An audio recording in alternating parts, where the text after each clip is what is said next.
Hi guys, let me show you guys how to make a one pot zucchini and beef noodle soup. This is probably the easiest thing you can make. For a good soup, you need a flavorful base. So you're gonna start off with some olive oil and about one medium red onion. Throw in about 2 tablespoons of ginger and garlic paste.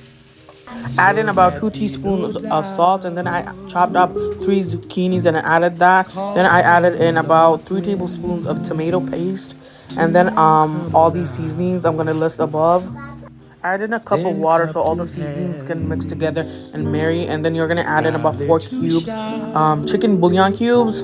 I had some leftover ground beef patties, so I just chopped them up and added that in. But you guys can use fresh ground beef and cook that up and then add that.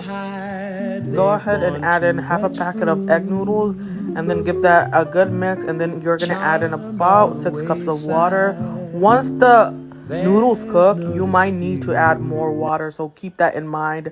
And then I added in the juice of 1 lime and garnished it with some cilantro. And guys, this turned out so hearty and so delicious. You guys have to try this out this fall.